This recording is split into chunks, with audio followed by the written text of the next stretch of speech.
มันก็ยังว่าหมอเครื่องคือกันหน่อย มาย่างมาเลย อยู่ใส่เทิงเฮือนบ่โอ้อยู่เทิงเฮือนบ่เราอยู่เตียงนี่เทิงเฮือนเนาะไปเทิงเฮือนนับเบิ่งมีจักโตเด้อแกะเลยแกะเลยน้องบ้องน้องก็เลยแกะเลยแล้วก็เบิ่งว่ามันมีจักโต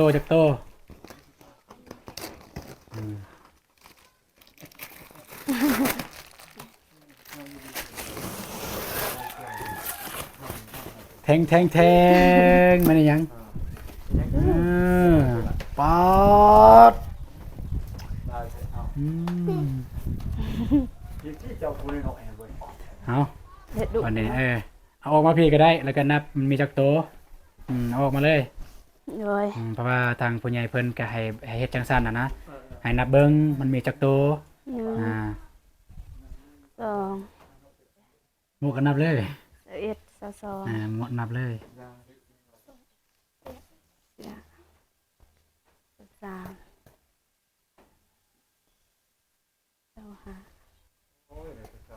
จะซื้องามๆเลยเขียง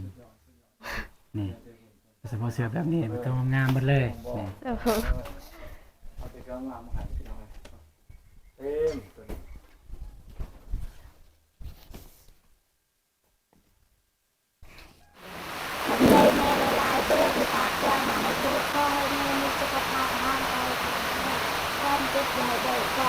โดยแล้วก็น้องขอขอบคุณกับคุณแม่หลายๆเด้อที่ฝากเครื่องมาให้น้องก็เด้อแล้วก็ให้น้องก็เด้อแบ่งปันกับน้องจะได้กับน้องขอให้แม่จงอยู่เย็นเป็นสุขกายสุขใจขอให้สุขภาพแข็งแรงความเจ็บบ่ให้ได้ความไข้บ่ให้มีขอให้ห่างให้มีเด้อขอให้ร่ำให้รวยเฮงปังๆตลอดปีตลอดชาติอย่าเจ็บอย่าจนผอมปอกผอมครัวนอนก็คอยได้เงินหมื่นตื่นก็คอยได้เงินแสนย่างแกงแทนก็คอยได้เงินล้านย่างเลาะกลางบ้านก็คอยเป็นมหาเศรษฐีเด้อแม่หรือว่าเฮ็ดธุรกิจอันใดก็ขอให้ราบรื่นขอให้ประสบในหน้าที่การงาน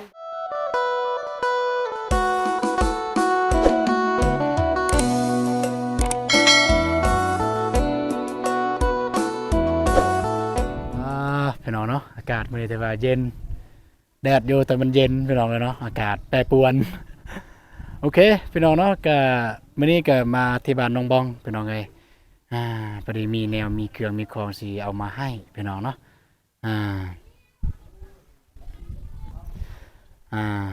เพราะว่ามีเครื่องผู้ใหญ่เพิ่นพี่น้องเนาะก่อนสิเข้าไปหาน้องบองกับน้องกระเดยพี่น้องเนาะก็ทักทายสบายดีเด้อสบายดีพ่อแม่พี่น้องหมดสุขคนก็ยินดีต้อนรับเอาตูนเสนอคือเก่าว่าอยู่ภายในหรือต่างประเทศแล้วก็ปัญญาจิบุญ FC ทุกท่านเด้อไปพ่อแม่เนาะก็มาตูนก็ได้รับเครื่องจากแม่ฮักอยู่ฝั่งไทยพี่น้องเอ้ยเพิ่นฝากเครื่องมาให้น้องกระเดยกับน้องบองพี่น้องเนาะที่หลักๆกับน้องกระเดยนั่นแหละพี่น้องกันเนาะผู้ที่เคยซอยน้องกระเดยตั้งแต่ต้นพุ่นละตั้งแต่เสื้อผ้าหน้าแพรตั้งแต่ค่าเฮือนค่าซานนั่นแหละพี่น้องเอ้ยค่าสร้างก็แม่นน้ำเพิ่นนี่แหละเพิ่นฝากมาใช้เวลาประมาณอาทิตย์นึงพี่น้องสำสาสิฮอดประเทศลาวพี่น้องเอ้ยโอ้นี่โอเคสิเว้าเรื่องเครื่องก่อนพี่น้องกันเนาะก็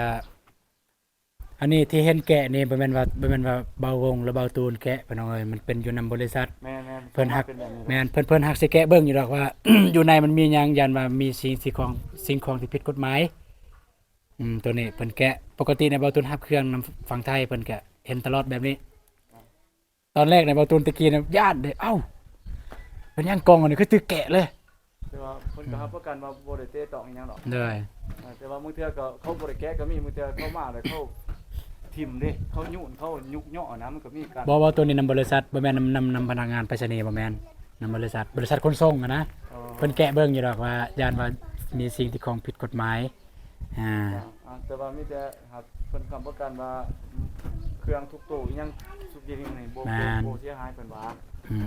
เพิ่นก็ถือว่าเป็นคนส่งระดับประเทศเพิ่นก็บ่เฮ็ดดอกว่าซั่นซะได้แต่โดยแล้วก็ที่ยังบ่ฮู้ว่าอยู่ในนี่มันมีหยังบ่ตูนก็บ่ได้เบิ่งดอกแต่จังซี่บ่ได้เบิ่ง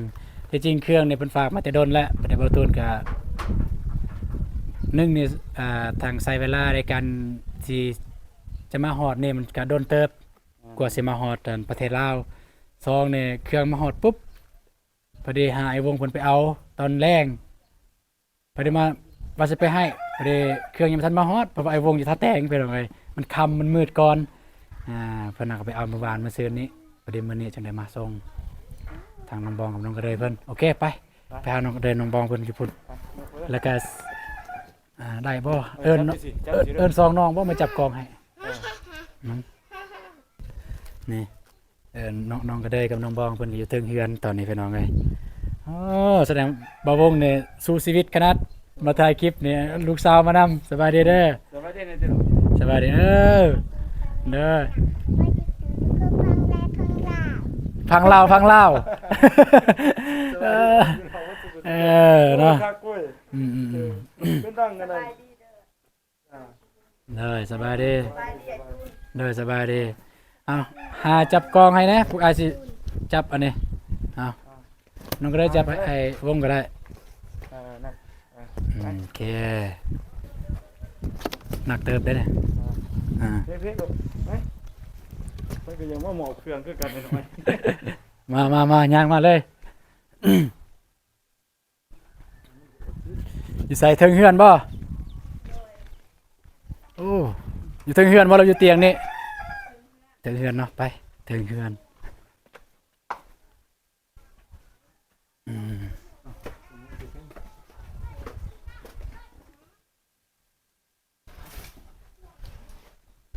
โอ้อยู่นี่นี่แหละโอเคเรียบร้อยสบายดี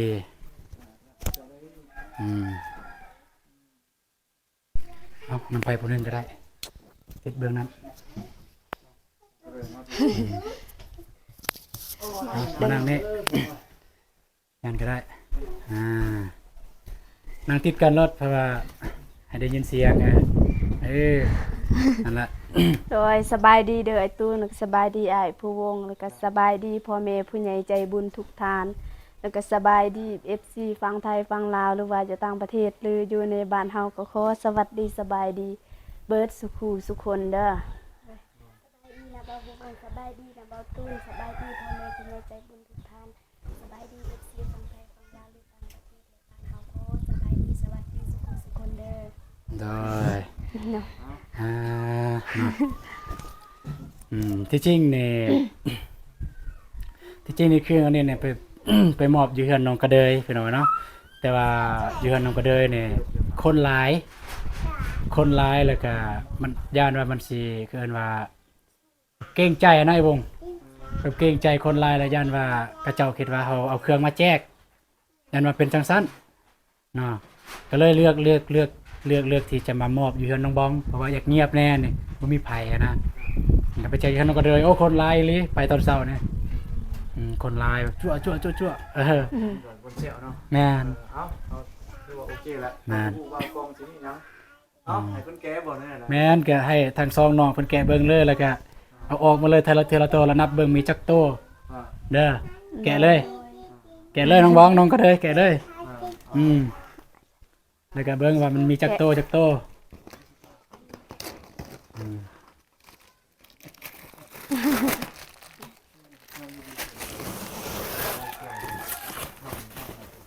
ทงมันยังปอด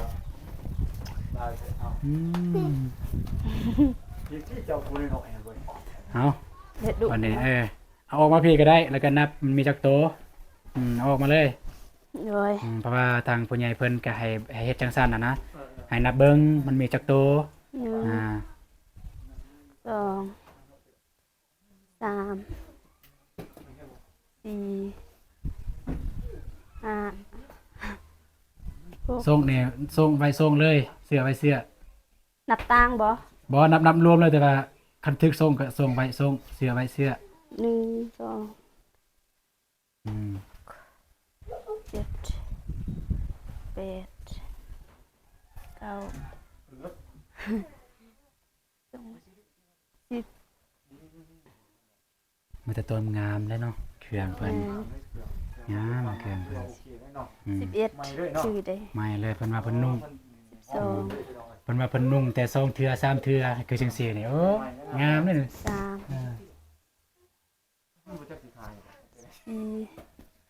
3 4 ห้าหกเจ็ดแปดนับ19 21หมวกนี่เด้ หมู่กันนับเลย 21 22 หมวกนับเลย 23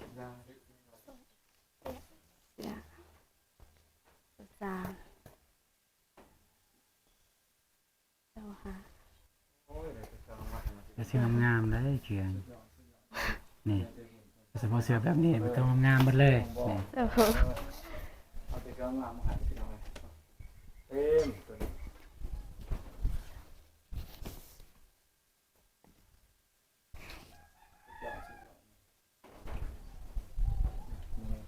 งามๆใหม่ๆเตรียมเลยพี่น้องเป็นเครื่องมือสองหมดบ่ดู ที่ว่าเค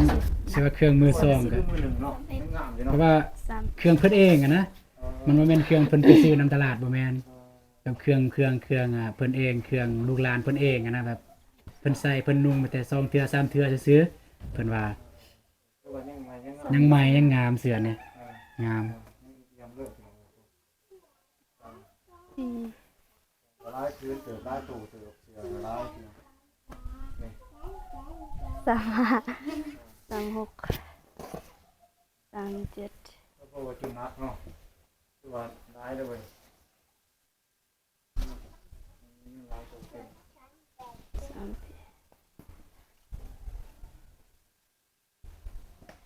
นับดังๆเด้อ 39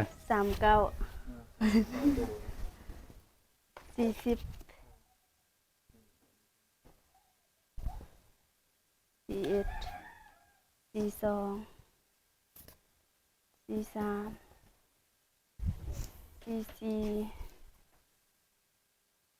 45 46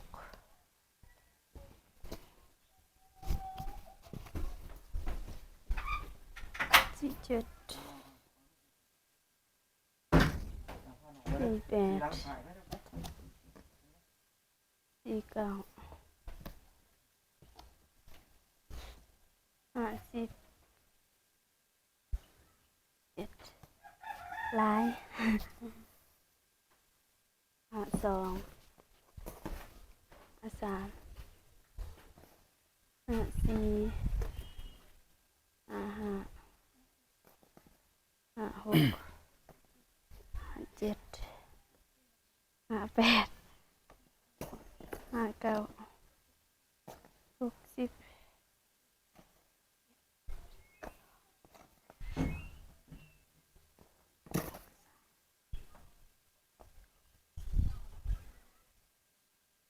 65ส่งไปเลยเสือ66 7 8 70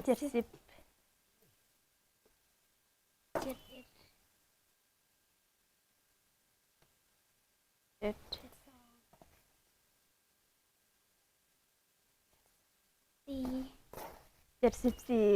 74ตัวบ่ บริเวณปา75 เกือบ100ปานใดที่จริงนี่เพิ่นฝากมาหลายตำอิดนี่เพิ่นฝากหลายแต่ว่าน้ำหนัก50กิโลกรัมเพิ่นว่าแล้ว เขาหับฝากสำนักมาแน่นะ บ่แบบพอดีทางบริษัทเพิ่นห้องค่าฝากแพงเพิ่นว่า 7,000 บาท 7,000 บาทแล้ว 5,000 บาทนั่นแหละเพิ่นก็เลยเลือกคืนบัดนี้ส่งตีกลับแล้วก็เลือกคืนใหม่ว่าสิฝากตัวใดเป็นหมดไหม แม่นก็เลยได้มาแนวนี้อ่าเครื่องนี่บ่ธรรมดาได้เครื่องแต่ว่าลายอ่า โอเคบัดนี้ก็ทางผู้ใหญ่เพิ่นก็เพิ่นฝากมาก็คือเครื่องของแม่ฮักน้องกระเดยแล้วเพิ่นถามเบาตูนว่าเพิ่นว่าถามน้องบองให้แหน่เครื่องมือสองน้องบองสินุ่งบ่เพิ่นว่าคันน้องบองสินุ่งก็ให้น้องบองเพิ่นไปเลือกนำเด้อว่าเพิ่นสินุ่งตัวใดเพิ่นว่านะเพิ่นก็เลยว่าให้น้องบองไปนำเพิ่นว่าเพราะว่าตอนแรกกันว่าสิไปมอบอยู่เฮือนน้องกระเดยเนาะแต่ว่าเบิ่งตัวจริงเมื่อกี้นี้ก็ คนหลายพี่น้องเอ้ยคนหลายและยานว่าคือบ่ตุนเว้าเมื่อกี้นี้ยานแม่นยานอ่า คิดเนาะ แม่นยานว่าเขาเจ้าสิคิดว่าเอ้าเฮาเอาเครื่องมาแจกสินะแล้วเพิ่นสิมาเลือกนำเฮาก็เกรงใจก็เลยหาบ่อนเงียบๆซะก็คือเฮือนน้องบองบ่อนเงียบๆ ก็ให้ทั้งสองน้องก็เลือกเอาก็น้องบองเลือกเอาก่อนเลยหรือว่า น้องก็เดินเลือกเอาก่อนก็ได้แล้วน้องบองสิเลือกสิเอาตัวนี้ตัวนี้ น้องก็เลยเลือก ที่เลือกก็ให้น้องก็เดยหรือว่าให้น้องก็เดยจับให้ว่าเอ้าเอ้ยเจ้าตัวนี้เด้อนั่นก็ได้ แล้วแต่เลย อืม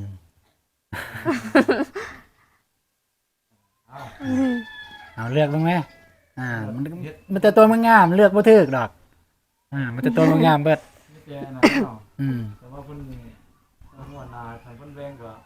ตัดเนาะง่าย แม่นถ้าเป็นแบ่งอันนี้มันสิว่าง่ายๆก็มันบ่แม่นเพิ่นแบ่ง50%ปะนะลักษณะคล้ายๆคือให้น้องบ้องเนี่ยเลือกเอาแบบ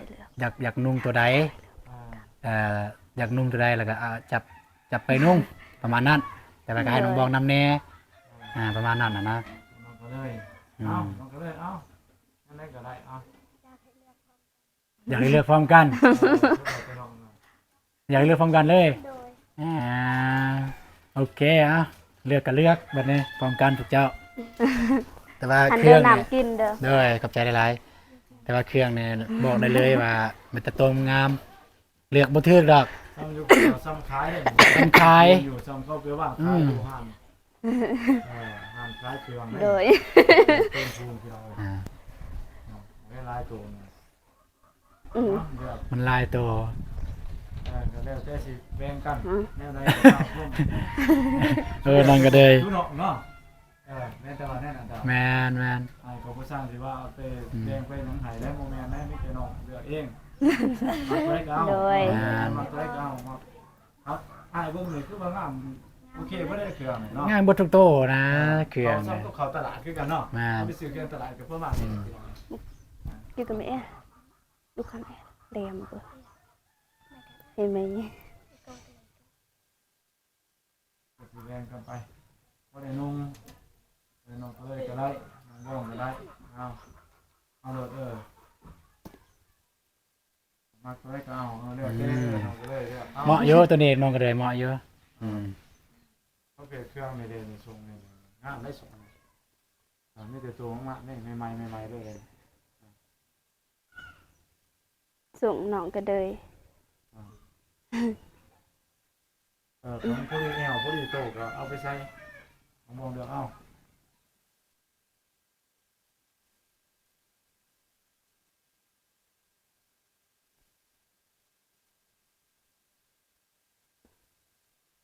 เลือก เป็นจังไดน้องก็ได้บ่จักสิเลือกเลย มาตัวได้กระจับเอา อีรุมมีเมย์อะไรเข้าอันนี้บ่ มีถุงยางอยู่บ่ถุงยางใหญ่ใส่ถุงยางจะน้อยมือเฮือนน้องก็ได้เลือกเลยทางแม่เพิ่นว่าอยากให้น้องก็ได้เนี่ยแต่งตัวงามๆเวลาทำงานไปถ่ายบ่ให้นุ่งทรงเสื้อแบบมายุ่งมาเย่งเพิ่นว่า คนเห็นน้องก็เลย โอ้ยเห็นแม่น เสือก็ส่วนได้ก็บ่มีเงินซื้อกันแหละ แม่น ลูกก็ไม่เลือกให้ แม่เพิ่นก็รู้ตัวว่าเอาเสือใหม่มาให้น้อง แม่น ก็เลยที่เห็นน้องในเบิ้ง FC เลยเบิ้ง แม่น ย่างไปเดี๋ยวไปงะอยู่ในบ้านในซองทำบุญทำทานเนาะ แม่น แต่ในวงเสียงมากเนาะเขาเนี่ย แม่น ประสงค์ลูกแม่เพิ่น แม่น FC เพิ่น เลือกเบ่ ลองมาตัวนั้น ตัวนั้นพอดีน้องบองอยู่ตัวใหญ่อยู่ ตัวนี้บ่ กันน้องก็ได้นี่ก็ได้ตัวน้อยบ่เทศ เจ้าตัวใหญ่ เนาะ บ่ ย่อขึ้นห้องปุ๊บทีพี่น้องเลย โอ้ยหอมเพิ่นซักไว้ยังดีนะเครื่องนะ เป็นกูเป็นกูบ่นก็จิตบ่เปื้อเอื้อยบ่โดยใจ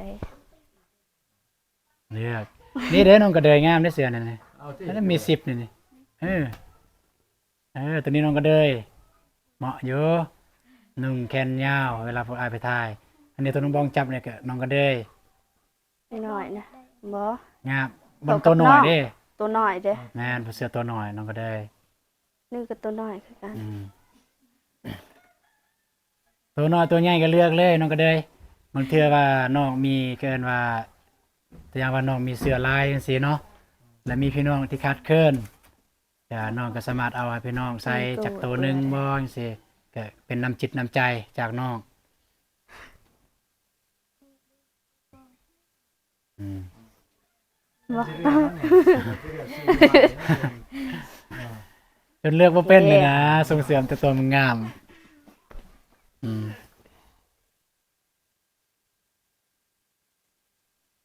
โอเคพี่น้องเนาะก็ให้ทางสองสาวว่าซั่นซะเลือกเครื่องเลือกของให้แล้วก่อนพี่น้องเนาะทางประตูนก็สิถ่ายเป็นระยะเบิ่งเอาโอเคกลับแล้วบ่ เจ้าครับ โอเคด้วยขอบใจหลายๆเด้อที่เอาเครื่องมาส่งเด้อ เจ้า เด้อขอบใจหลายเดี๋ยวมื้อหน้าพอกันไหม เจ้า เด้อจะไปเวียกต่อบ่ แม่ไปก่อน เด้อ เอา เข้าไปคอยมาเด้อ เอาก็ไปกระเดะได้ ไป สุดเด้อ บ่าวตัวเองก็ เอา หาทาง ไปกระเดะได้ บ่าวพะวงเพิ่นมาส่งเครื่องพี่น้องเพราะว่าเพิ่นมีรถใหญ่แด้พี่น้องเอ้ยจะเอารถจักรไปก็สิบ่ได้ดอกรถจักรก็เลยหาเพิ่น อยู่ขอ พี่ ง น้อง สบายเนาะ ลำบาก ไปยิงผม เลย ก็เลยผมพกฟัง แหม ไม่ นี่น้องก็เลยลองใส่เลยเบิ่งหมวกนี่นี่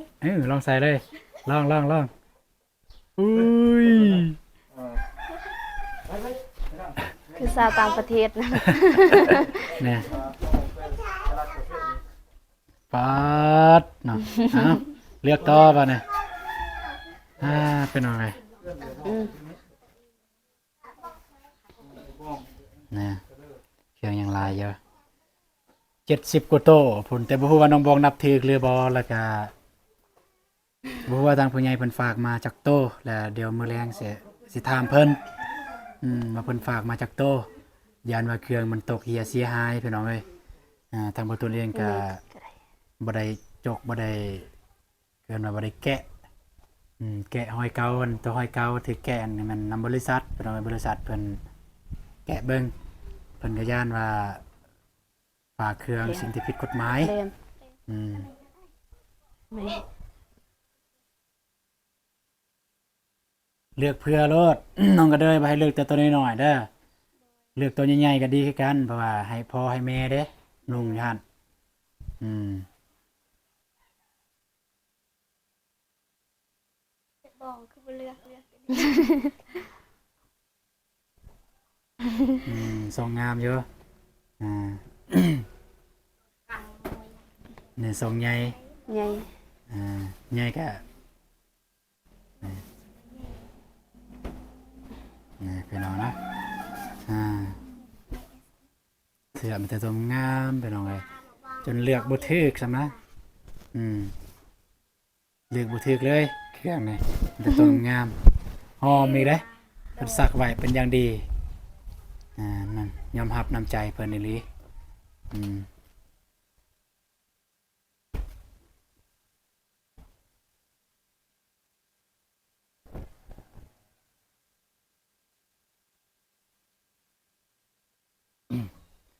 เพลงนะ แล้วเหรอบ่เนาะอันนี้นี่ให้ไผนี่คือบ่เมียด ให้อันนั้น ให้ผู้ที่มาอยู่เมื่อวานเนี่ย อ๋อ ซองแม่ลูกหัน เมียนก่อนเลยก็ได้ เดี๋ยวมื้อหน้ามื้ออื่นมื้อฮือจะเอาไปให้ โดย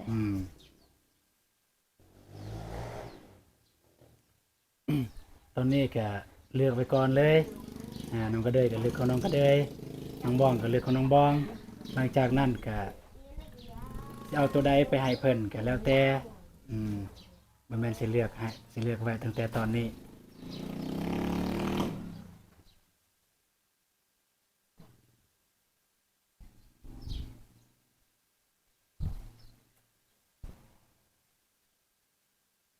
หากระกลไม่เบ่ให้พ่อจ้ะ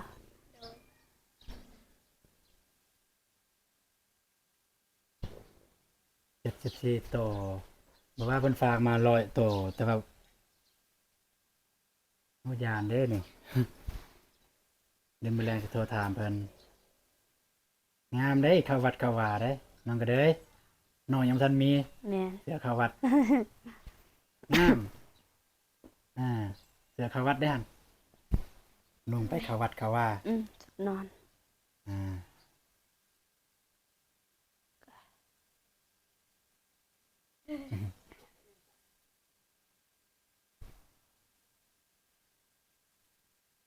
อืม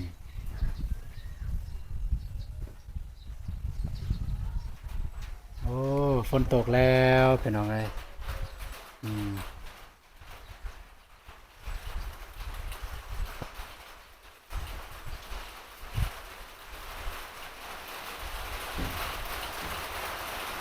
บ่เล่นเลย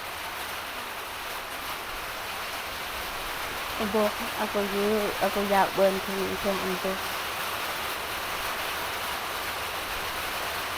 โอเคเรียบร้อย จะได้ขนมกระเดยจะได้ขนมบ้อง anh không อันนี้น้องอันนี้น้องบ้อง rồi อันนี้น้องกระเดยเออ จักโตน้องกระเดยไม่ได้นับเอาใส่แก๊สกันเลยน้องบ้องไปเบิ่งถุงยางใหญ่เบิ่งถุงยางใหญ่ถุงยาง đi xe เรื่องของเจ้าก่อนนะถุงยางใหญ่โอเคเป็นเอาเนาะขนมกระเดยก็เอาไว้ใส่แก๊สพอดีแล้ววันนี้น้องกระเดยก็ มีเครื่องเปลี่ยนแล้วเครื่องลายแล้ววันนี้เปลี่ยนนั่นเปลี่ยนนี่แต่ว่ามันมีทรงขายาวเนาะใส่ทรงขาสั้น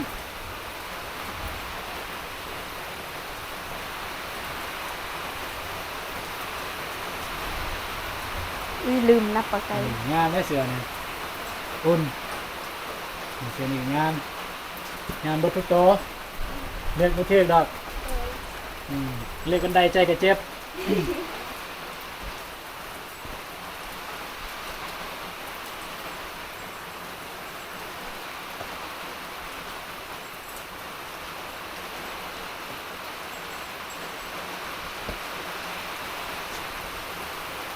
ba để cô cả hấp này để nó cây ăn xịt qua muối nó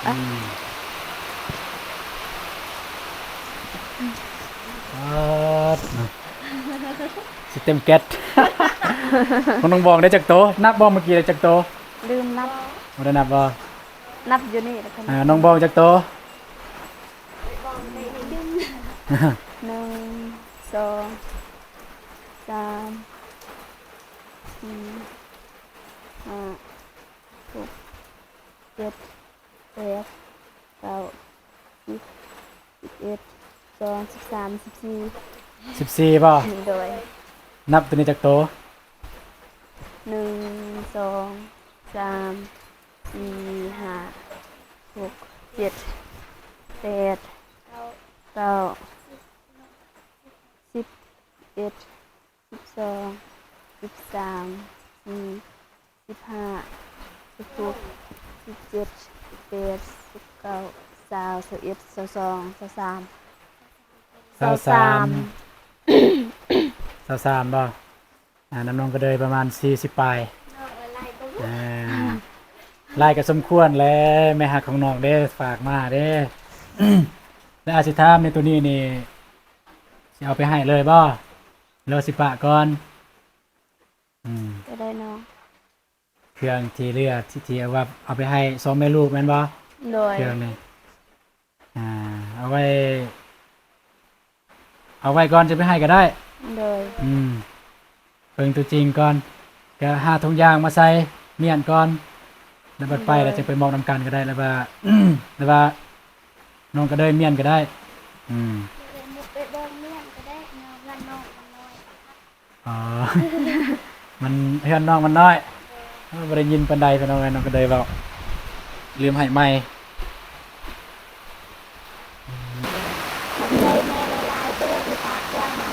ขอให้แม่มีสุขภาพร่างกายแข็งแรงความเจ็บอย่าได้ความแข็งมือขอสุขกายสุขใจขอให้บุญเป็นสุขปรารถนาสิ่งใดขอได้สิ่งนั้นขอส อย่าได้มีงาน แซมสาธุ สาธุ เกิดมาน้องบ้อง โดยแล้วก็น้องขอขอบคุณกับคุณแม่หลายๆเด้อที่ฝากเครื่องมาให้น้องก็เด้อแล้วก็ให้น้องก็เด้อแบ่งปันกับน้องจังได๋ก็น้องขอให้แม่จงอยู่เย็นเป็นสุขสุขกายสุขใจขอให้สุขภาพแข็งแรงความเจ็บบ่ให้ได้ความไข้บ่ให้มีขอให้ห่างให้มีเด้อขอให้ร่ำให้รวยเฮงปังๆตลอดปีตลอดชาติอย่าเจ็บอย่าจนพร้อมครอบพร้อมครัวนอนก็คอยได้เงินหมื่นตื่นก็คอยได้เงินแสนย่างแกงแทนก็คอยได้เงินล้านย่างเลาะกลางบ้านก็คอยเป็นมหาเศรษฐีเด้อแม่หรือว่าเฮ็ดธุรกิจอันใดก็ขอให้ราบรื่นขอให้ประสบในหน้าที่การงานเด้อสาธุ โอเคเอาเก็บเมียนเครื่องของบัดนี้น้องก็เลยกะว่าทีมงานเฮามาแล้วเมื่อกี้นี่ยันเพิ่นสิถามหาเครื่องในสเอามือเลยบ่แล้วบัดไปอยู่นี่ก่อนฝนตกนี่ พระอินทร์ก็ได้ คันน้องมือเฮือนเนี่ยยันมันมีมองเมียนเครื่องน้องเอามือเลยบ่ ลูกคือกัน นางฝนตกปะจะมีก้อนก็ได้ ไปอยู่เฮือนน้องบองก็ได้ เดี๋ยวคนเศร้าจึงมาเอา โดย เพราะว่าฝนตกอยู่เนี่ยโอเคไปนอนเนาะไปเมียนเครื่องของบัดนี้โอเคเนาะเก็บไปที่เรียบร้อยแล้วไปนอนเนาะเบาตูนก็เอาเครื่องของที่ผู้ใหญ่เพิ่นฝากมาให้เรียบร้อยแล้วทางน้องกระเดยแล้วก็น้องบองเนาะผิดพลาดประการใดก็ขอโทษขออภัยในเวลาเด้อที่ถ้าเบาตูนเฮ็ดหยังที่มันบ่ถูกบ่ต้องไปนอนเนาะก็เครื่องนี้เป็นเครื่องของแม่เพิ่นไปนอนเนาะก็แม่ผู้ที่ซอยเรือทางน้องกระเดยตั้งแต่ต้นพุ่นละเพิ่นเคยซอยเรือเพิ่นฝากเครื่องมาให้เพิ่นว่าเพิ่นอยากเห็นน้องกระเดยแต่งตัวงามๆเพิ่นว่าแล้วก็เพิ่นฝากให้มาน้องกระเดยแล้วก็ให้น้องบองเพิ่นมาเลือกนำเพิ่นว่าบัดนี้น้องบองที่จริงนี่มอบให้มันเฮือนน้องกระเดยแต่ว่าคนหลายพี่น้องเอ้ยอย่างที่ประตูนบอกเมื่อกี้นี่แหละคนหลาย